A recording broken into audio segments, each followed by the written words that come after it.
multiply the good for Filipinos nationwide. We drive learning. We promote wellness. We help rebuild lives. We turn hope into possibilities. We care for our players. We advance digital skills and employment.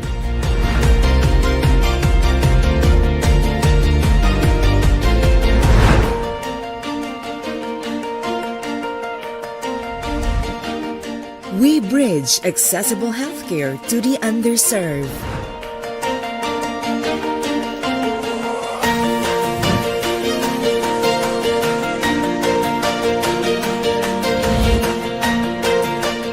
We respond in times of disaster.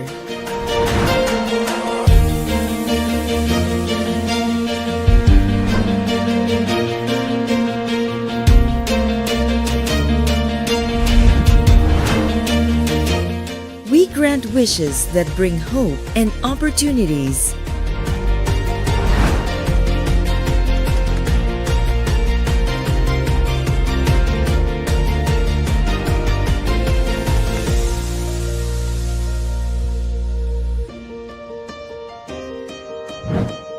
We champion responsible entertainment.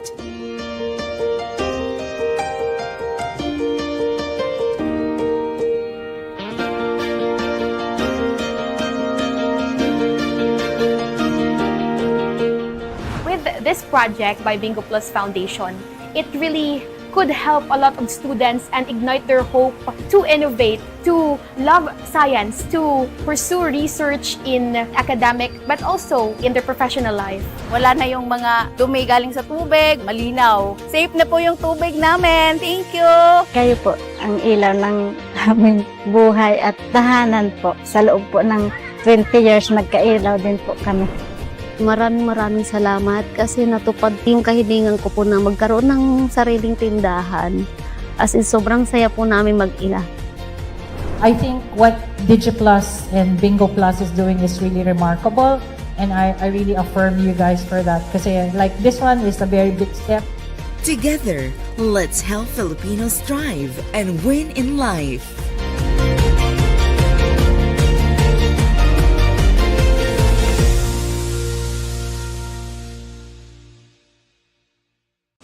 The best players succeed because they set boundaries. Every great athlete wins with control. Always have a game plan.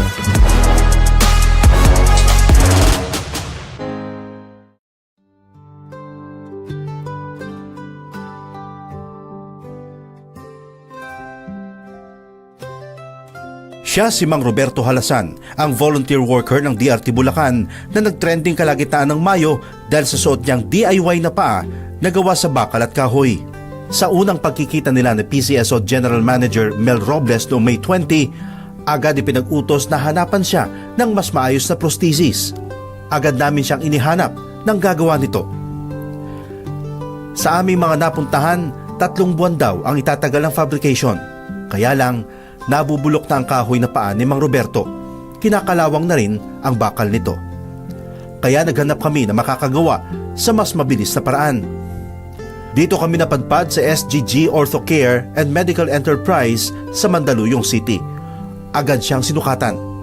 Ang kanilang pangako, 1 linggo, mayroon na siyang magagamit na nakabase sa kanyang pangangailangan. Kasi na nung ginamit niya yun is wala siyang choice. Yes, actually yung gamit niya is kung titignan ko siya yung basic. More on walking lang talaga. So sinasabi niya na lang po siguro na activity niya is kaya yung gamit niya ngayon dahil yun lang yung komportable siya. Pero kapag gumamit siya ng mga high activity ng mga prosthetic ngayon, yung mga pwede ng pantakbo, pwede ng pangbuhat, mas lalakpasan niya pa yung activity na kayang ibigay ng mga bagong prosthesis ngayon kumpara sa gamit niya ngayon. Agad silang nagparating ng mga materyales na galing pang ibang bansa. Noong linggo ring yon, agad itong isinalang sa fabrication. Minamadali nila dahil hindi lamang ito isang pangarap, kundi isang regalong magpapabuti sa hinaharap ni Mang Roberto. Malaking bagay kasi pag wala kang buong tulong sa para, Pari ka pwede mo sumagot at hindi ka makakakipos kasi nakasaklay ka. So, patay mo, yung mga siya. Gusto ko may processes ka magiging independent ka. So, nagagawa mo parang normal. Ngayong araw, June 11, muli sila nagkita ni PCSO General Manager Mel Robles. Suot na ang bago niyang paa. Hindi lang yon, may bago pa siyang sapatos na 10 taon na raw niyang hindi nagagawang makapagsuot. Makikita sa mga mata ni Mang Roberto ang saya. Hindi rin naiwasan ng matanda na matubog sa luha ang kanyang mga mata. Meron na akong bagong prosthetic. Masaya. Siyempre, nagkaroon na sa tagal-tagal ng panahon. Meron tumulong sa akin.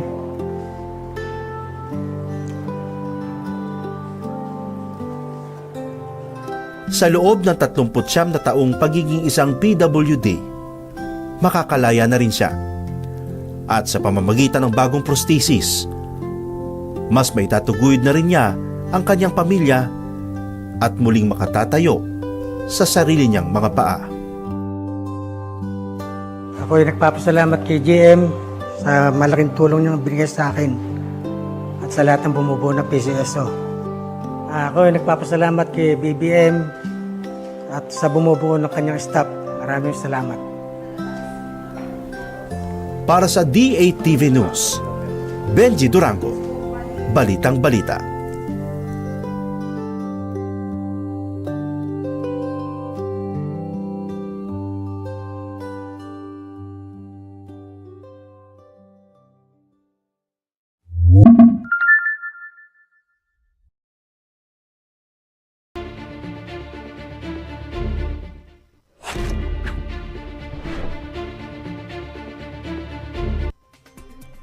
The views and opinions expressed by the host do not state or reflect those of the company and its management. Furthermore, the views, opinions, and insinuations made by the host, guests, do not reflect those of the show, the management, and the network. Magandang gabi, Pilipinas. Tonight, we take a closer look at the political developments shaping the national landscape, from emerging alliances to mounting legal challenges and the early signals of the 2028 presidential race. In a rapidly evolving political environment, every declaration, every complaint, and every institutional move carries long-term consequences. What may appear as a single announcement today could influence the balance of power tomorrow. On this program, we go beyond the surface. We examine the context, the strategy, and the implications behind the headlines. Ako po si Ox Ballado, and this is the PH Insider on TV.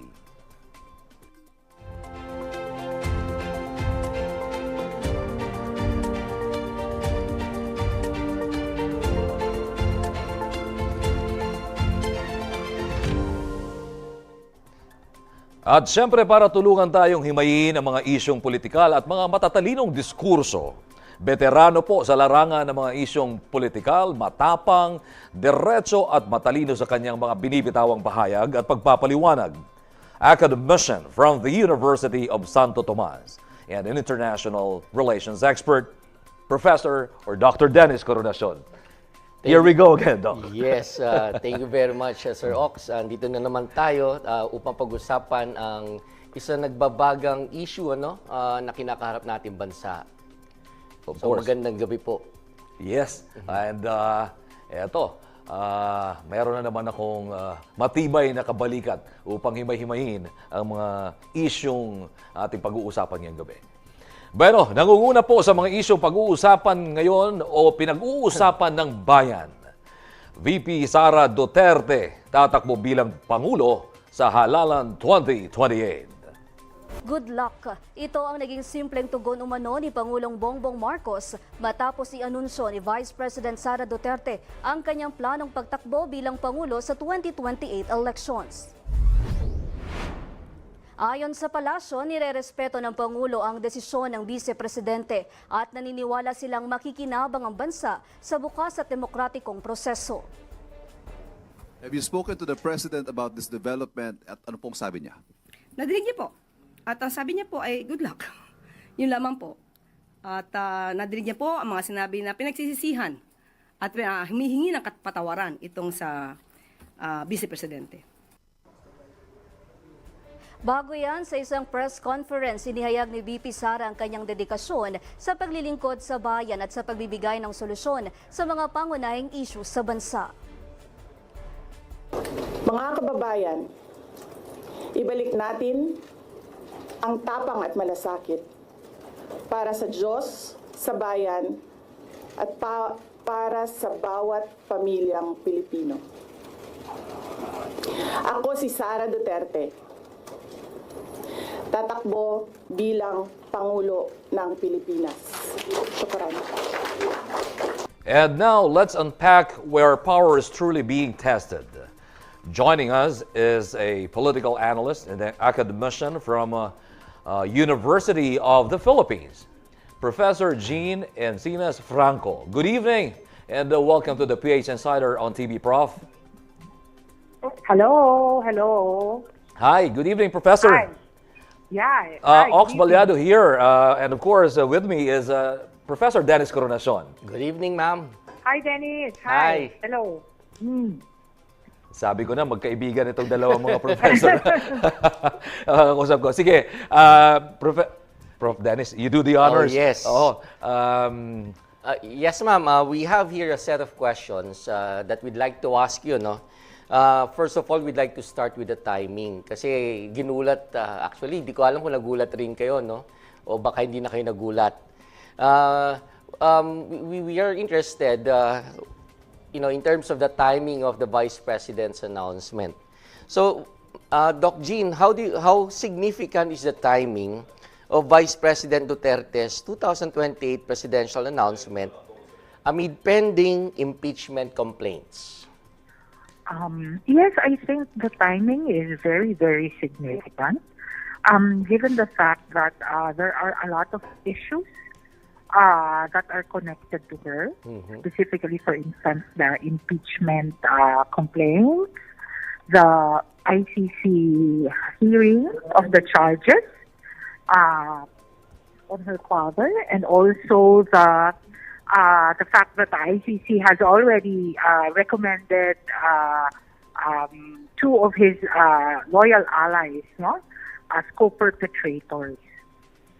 So you see these factors as contributing to her decision to announce her her bid for presidency as early as I think they are very much a factor, given that she wants to sort of draw the line as to who will be her political ally and who will be her opponents, no? So it now signals to politicians that whatever it is that they will say about these three situations related to VP Sara Duterte, then they are already sort of drawing the line on which side they are leaning on. Along with that, Professor Jean, do you see this as a political counteroffensive rather than just a campaign declaration? Yes, definitely. She wants everyone to see, specifically her specifically politicians, that she is still there. She will fight tooth and nail to be able to still continue with the Duterte brand and use this for her political ambition, because she knows that this is the one thing that can shield her from all these accusations and complaints and court cases. So it's more of a strategy than a simple declaration or announcement. Yes, yeah. Exactly. Because why announce very early?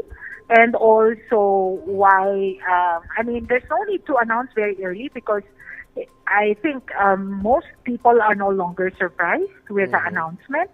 She just had to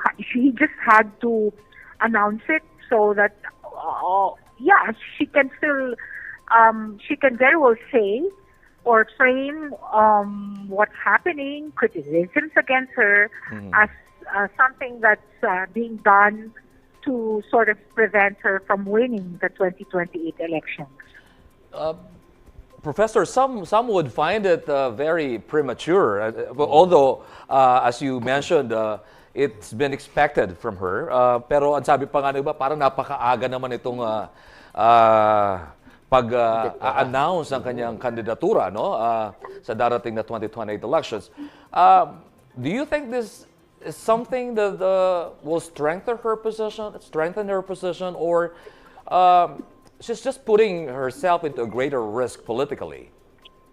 We don't know whether it will, I mean, it remains to be seen, no? Whether it will strengthen her position, but definitely it is a sort of a play to make it appear that she is still coming from a strong position. You know what I mean? Yeah. She has to sort of have an image.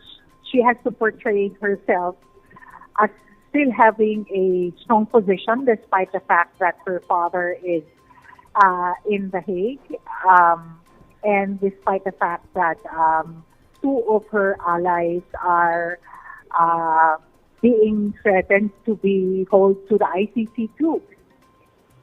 Yeah, so in effect, what you're saying, Dr. Jean, is that she's trying to influence the public perception regarding, whether or not she's still in control, or whether, Yes, that's also her. It's like she's already sort of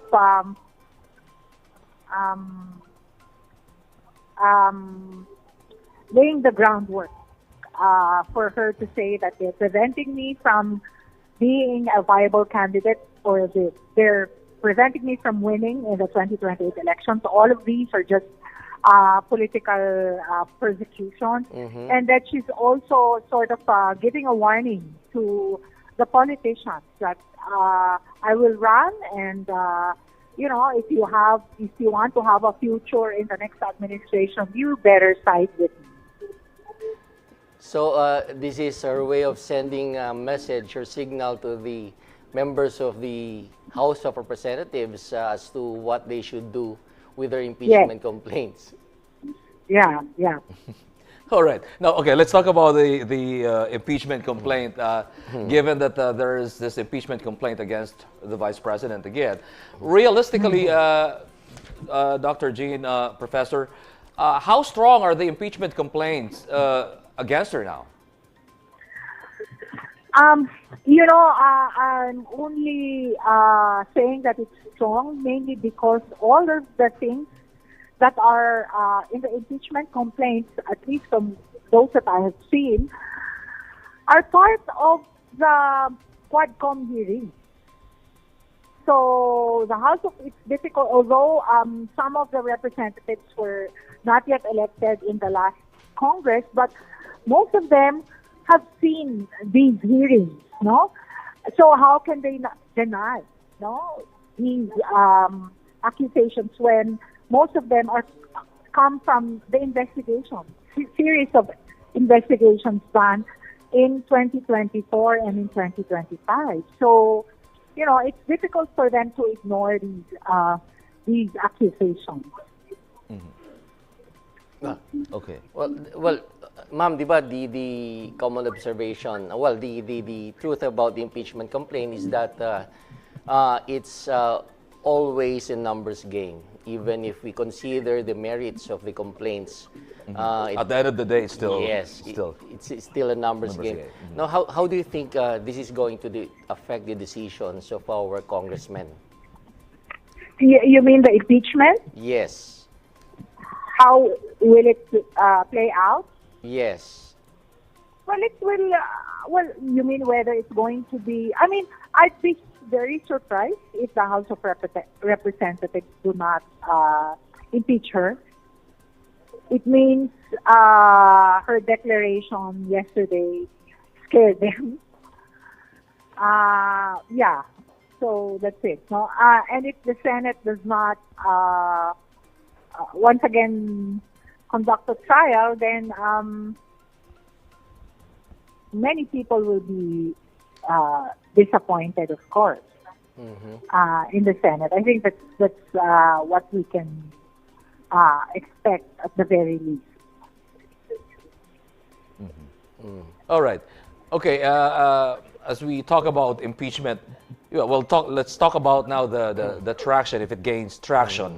What do you think, Professor? Could this legally and politically affect a potential bid for 2028? The impeachment? Yes, yes. You can, because the when she is convicted, the punishment is that she is going to be not allowed to hold public office or to seek election for public office. Then it's definitely political. No? And the mere fact that the verdict is going to be meted out by a political institution, definitely impeachments are political. Yeah. But then it is also incumbent on our political institutions to respect the Constitution and to hold public officials accountable. So, and that's something that will impact on our democracy if they will ignore these impeachment complaints. Speaking of political, could the impeachment process itself become a political battleground leading into the new elections? Sorry, I did not hear it. Speaking of the political, ma'am, could the impeachment process itself become a political battleground leading into the next elections? Yes. It will be a political battleground before those who, who does not want a conviction for Sara, or who wants this impeachment to be to not be handed out to the Senate. So people will be drawing the line, so to speak, in these impeachment proceedings. And the fact that it's going to be live streamed, for example, there's going to be wide media and public attention. If a trial is going to happen, some people will be superstars, some people will be hated by the country. All right. Professor, let's dip our hands on power dynamics. No, itong early na pag-announce ni Vice President Sara Duterte ng candidacy, what does that move signal about the current relationship between her, or the Vice President, and President Bongbong Marcos? Well, of course, it's definitely a strengthen their rift. There's really no turning back. She has asked forgiveness from the entire nation that she helped Marcos Jr. win. So I don't think there's still anything to expect, but of course we will see what will happen in case she wins in the 2028, what she will actually be issuing as policies. We will see how whether she will how she will treat people who she believes are persecuting her in this administration. So we don't know. But then, on the other hand, you can also see people can actually question her judgment, no? Because now she's saying that, she's asking forgiveness. But then how? What does that tell about her judgment? The mere fact that she allied with Marcos Jr. in the 2022 elections, and now she's asking forgiveness. No?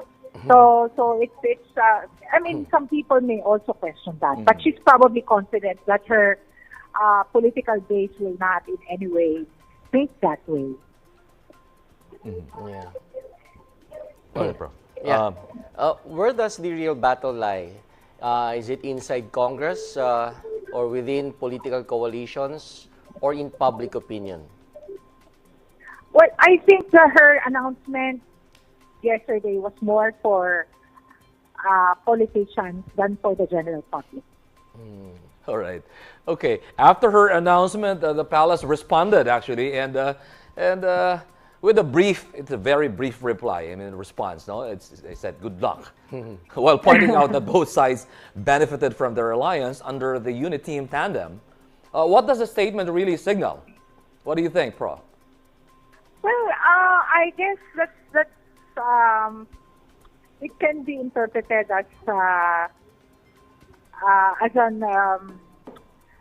a skeptical way of conveying to Sara, good luck if you will actually win, or good luck, whatever you do, we don't want to have anything to do with you. So there can be a lot of interpretations, but definitely they're not supporting her. All right. Of course. Okay. And in a fractured political environment, who could realistically emerge as a potential running mate? When we return, we break down the numbers, the alliances, and the possible tandems that could reshape the 2028 race. Stay with us. This is the PH Insider.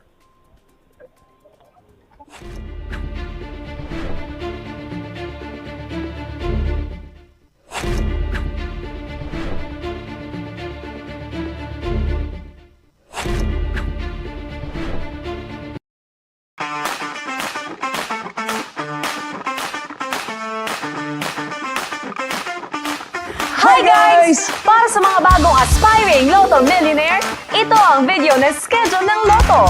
Araw-araw, may tsansa kayong manalo dahil araw-araw ang swerteng hatid ng mga game ng PCSO.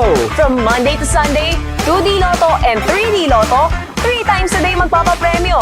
That's every 2 p.m., 5 p.m., and 9 p.m. At tuwing alas 9 ng gabi, back-to-back ang mga pampag-good vibes na dala ng mga favorite digit at jackpot-bearing games. Every Mondays and Wednesdays, mega saya ang dala ng 2D Lotto, 3D Lotto, 4D Lotto, Mega Lotto 645, and Grand Lotto 655. Back-to-back-to-back naman ang multi-million excitement every Tuesday, hatid ng 2D Lotto, 3D Lotto, 6D Lotto, Lotto 642, Super Lotto 649, at Ultra Lotto 658. Super exciting rin ang cash prizes na dala every Thursday ng 2D Lotto, 3D Lotto, 6D Lotto, Lotto 642, and Super Lotto 649. Siguradong mag-e-enjoy kayo every Friday sa weekend treat ng 2D Lotto, 3D Lotto, 4D Lotto, Mega Lotto 645, and Ultra Lotto 658. Talbog ang Sabado night gimmick dahil big time ang panalong dala ng 2D Lotto, 3D Lotto, 6D Lotto, Lotto 642, and Grand Lotto 655. At pagdating naman ng Sunday, game na game pa rin ang mga Lotto Barkada sa papremyong dala ng 2D Lotto, 3D Lotto, Super Lotto 649, at Ultra Lotto 658. Huwag palampasin ang pagkakataong maging Lotto Milyonaryo. Gina, sa suking Lotto outlets and buy your tickets na! At araw-araw, let's play Lotto!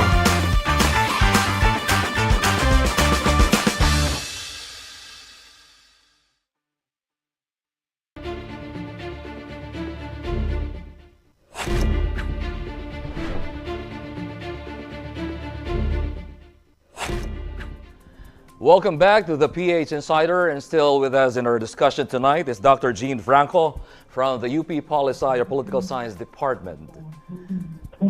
Si Professor Dennis mukhang may karagdagang katanungan kay Dr. Jean, kay Dr. Franco. Sige. All right.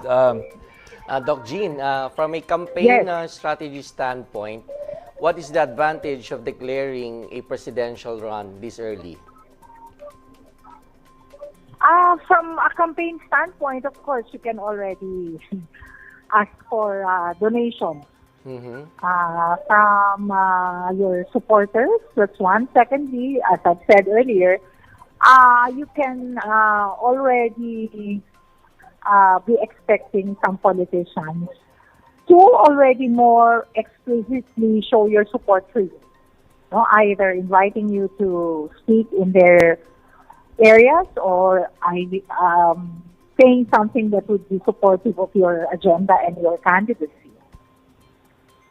Well, some analysts are saying that she should not have done this because she might suffer the same fate of the former Vice President, Jejo Marbina. Yeah.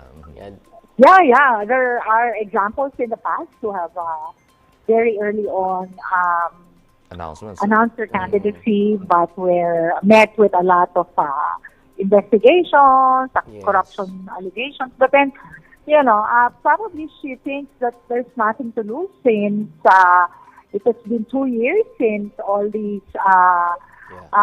corruption allegations have been hurled at her. So, and then probably she's confident that at this stage, her polling numbers are showing that she is a viable candidate for the 2028 presidential election. So that's probably what weighed on her. As you analyze the situation, Professor, how do you think might this reshape potential alliances and party alignments ahead of 2028? Yes, definitely it will trigger such, and that's precisely one of her agendas, in declaring her candidacy. We will see it happening in a couple of months, I think. Does this move consolidate her base or risk polarizing undecided voters? Right now, in different surveys, we're seeing that there's a growing number of Filipinos that are undecided. And these growing number of undecided Filipinos must really be courted by, by the opposition to counter Sara's, high numbers. Because it shows that in more ways than one, Filipinos are getting fed up. I think that's their natural reaction to the unraveling of the unity team, They must have been fed up with all these, politicking left and right.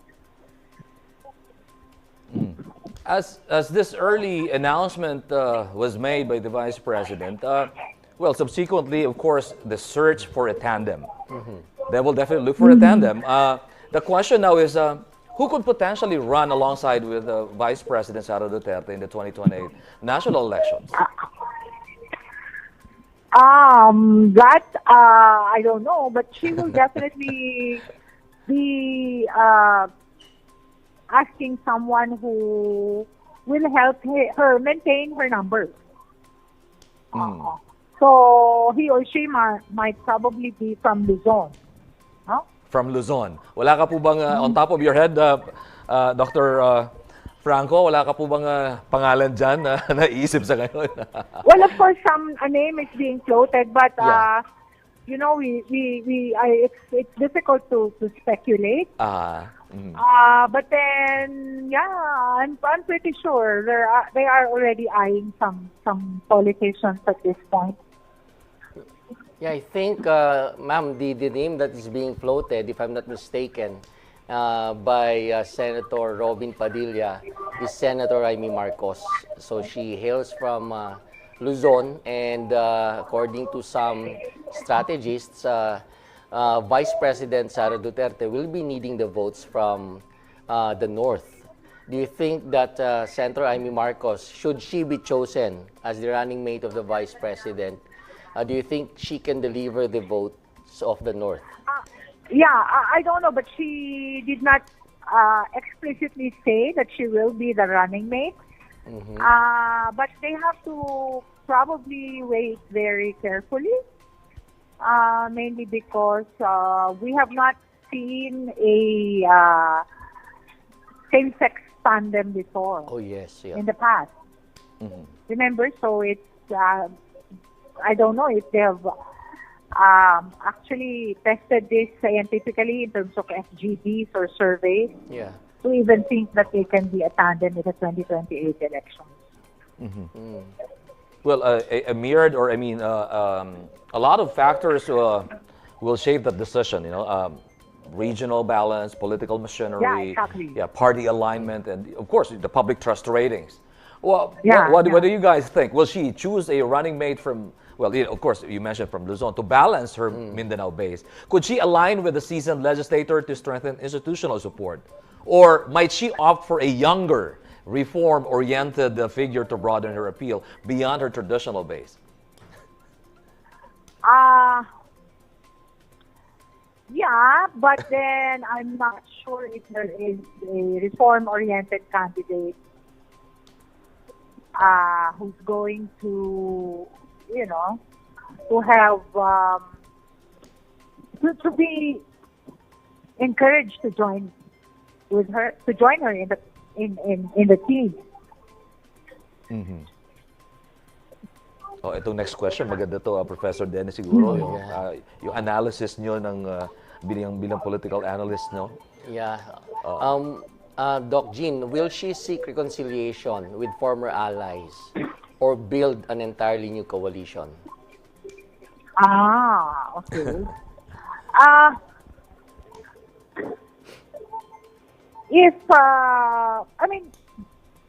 The way I see it, in her speech yesterday, she's trying to bring back the Duterte brand.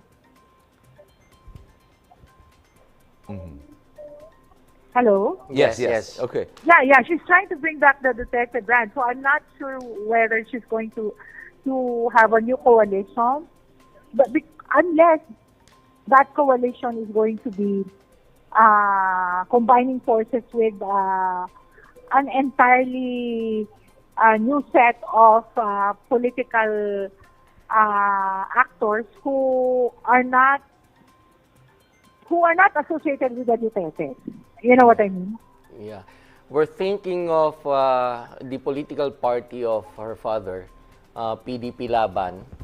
Of course, I think at this moment it's divided into two factions. Yes. And we're also thinking of perhaps her entertaining the idea of rebuilding her relationship with Senator Bongo. Maybe it's quite risky because Senator Bongo has been named as a co-perpetrator, and there's also the possibility that he might be in the ICC in 2 years' time. So, yeah. All right. You know what I mean? Okay. So, So that's probably one thing to consider if they're thinking about Senator Bongo. So he might not be available by that time. There's a probability. Yes. All right. The choice of a vice presidential candidate will signal more than strategy. It will reveal the direction, tone, and the political architecture of her 2020 campaign. At this stage, potential tandems remain speculative, but one thing is clear. Her running mate will be crucial in determining whether her bid consolidates support or reshapes the political battlefield entirely. Now, on a broader perspective, with international legal proceedings involving the former president underway, how might that context influence domestic political dynamics? Yeah, of course, the hearings can make or break the Duterte brand, including her candidacy in the 2028 elections. Well, if they portray it in the way that they portrayed it during the arrest, then it might be a boost for Sara's brand, no? Yeah. Could this announcement could this announcement be an attempt to reframe the national conversation? Could this announcement be an attempt to reframe the national conversation? The national conversation or discourse. Preservation? Conversation, sorry. Yes, of course, no? It's her way or her camp's way of trying to redirect the conversation back to the Duterte brand and back to creating a situation in which she can say that the country is going nowhere, so I'm here offering my candidacy just so it's going to be talked about rather than these recent developments. Of course, that's her way of responding to the situation as a politician. Yeah. One thing that's striking about her speech yesterday was that she seemed apologetic as to what's happening to our country. What do you think, ma'am, is her motive for being yeah. Yeah. Of course, she's apologetic because she said that she blames herself for fighting or helping Marcos win. But as I said in the beginning, earlier, I said it can also mean that there's something, you can also blame her judgment for siding or helping Marcos win. And she's still part of the administration. She's the vice president, so it's very different from a candidate who is not a part of the administration or who is an opposition from day one and running for public office, blaming the government for what's happening in the country. So it's kind of different. Not a lot of people will be convinced of what she said yesterday. Mm-hmm.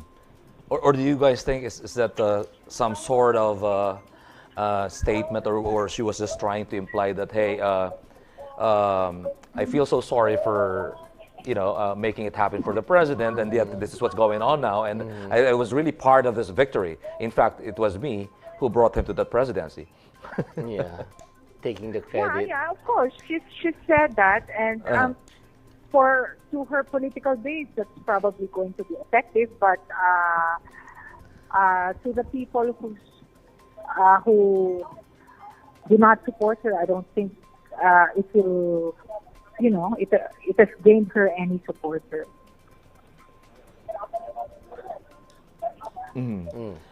Well, okay, just a few more questions, ma'am, that might, Professor Dennis, with all due respect, you might require some analytical answers here. Sige. Is this the start of a long political chess match toward 2028? Yes. It's going to be an exciting and interesting election. Yes. And who stands to gain the most? The most from this development, by the way. Who stands to gain? Yes. Probably politicians who who already know that they will be siding with Sara Duterte no matter what. Yeah. Okay. Yeah, that's my own opinion, but because at the end of the day, I'm pretty sure if you ask our kababayans, they would think that the most important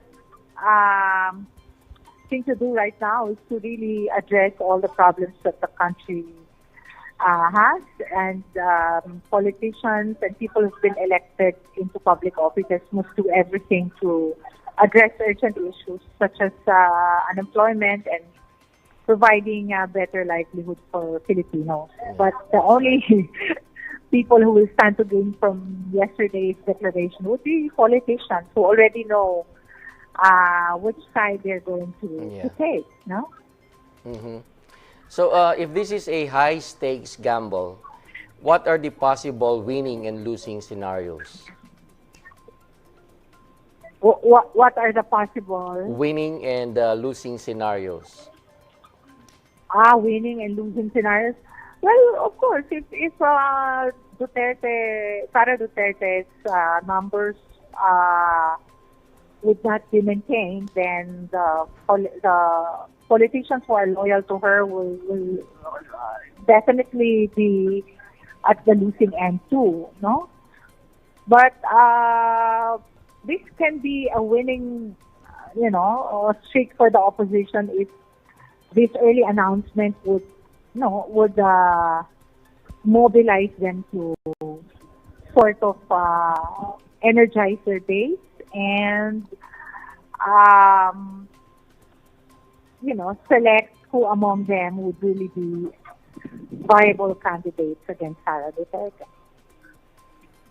Oh, all right. Okay, Dr. Franco, before we let you go, do you have any brief message for the Filipino people, you being so involved in the political arena, being a political analyst? Maybe you want to put across something that will remind our audience. Thank you so much for inviting me. What I would like to say is that the election season has begun. Yes.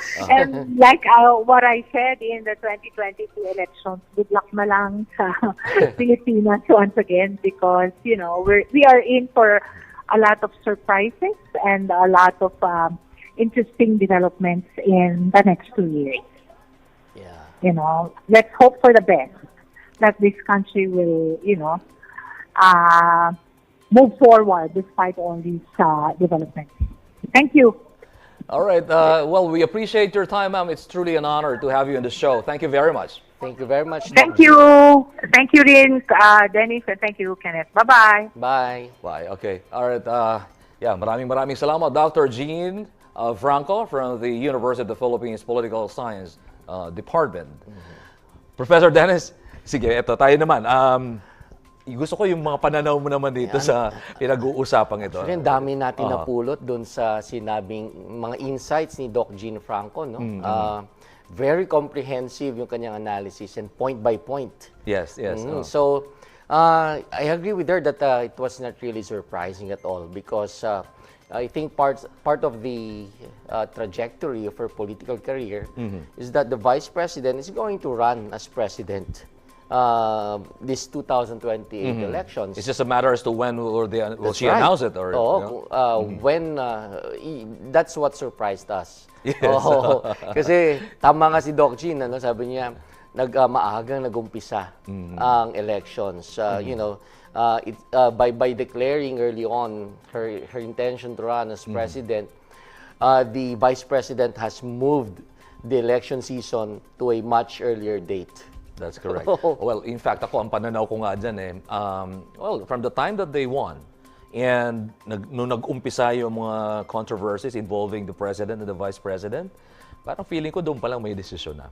Yeah. And I believe that the Filipino people are actually expecting this to happen. Tama ka, tama si Professor Dr. Franco. Yun lang, talaga it's very surprising that it happened yesterday, out of the blue.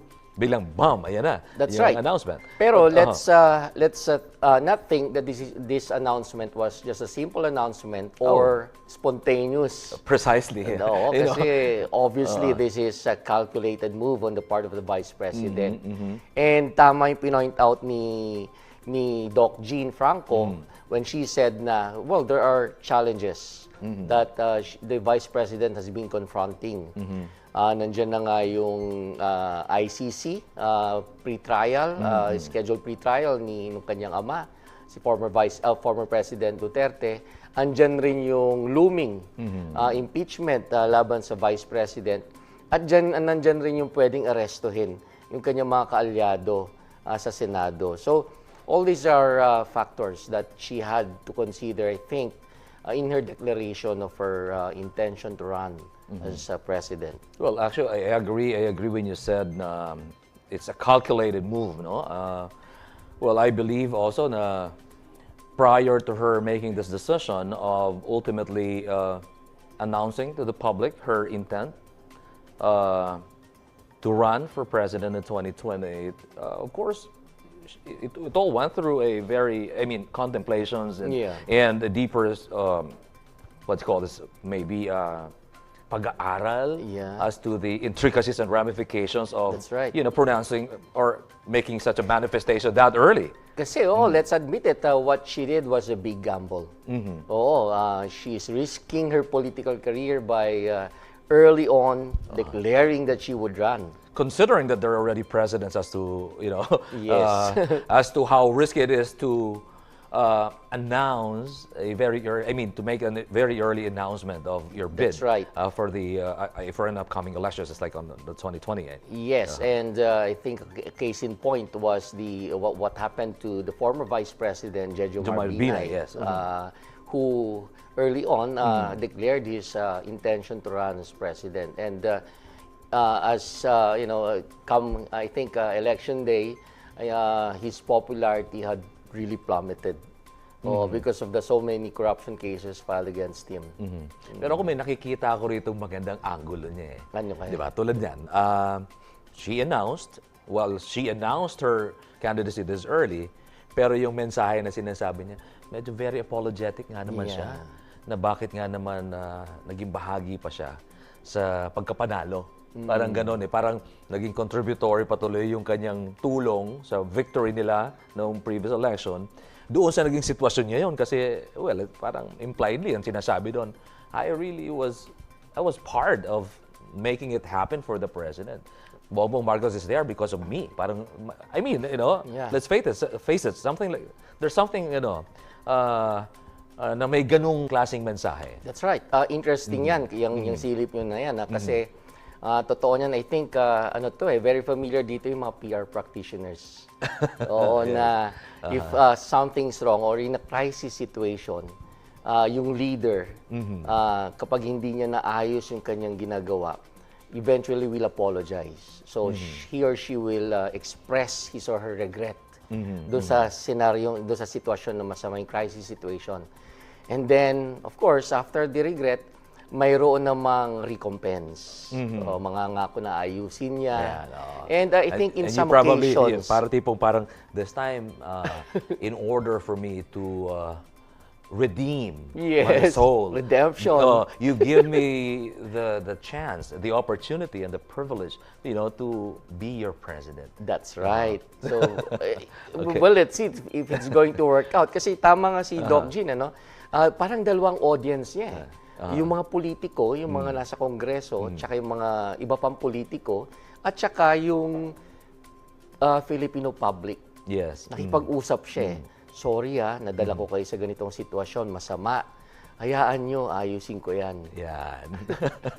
But at the end of the day, it's all about trying to get a foot in the door. Yes. Come 2028. Yeah. Dr. Dennis Coronacion, thank you very much once again. Maraming salamat sa co-host kong mahusay. Yeah. Well, it's always a pleasure. Thank you for your time. Yeah. All right. Let's not mistake this for a routine announcement.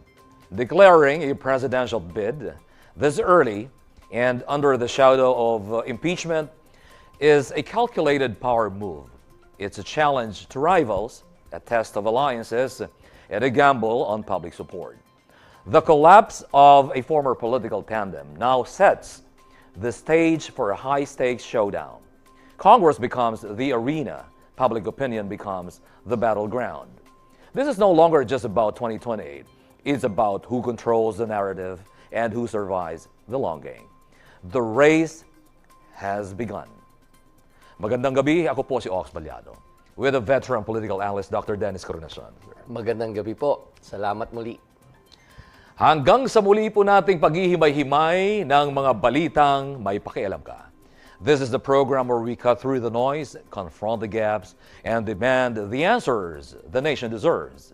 This is the PH Insider on TV.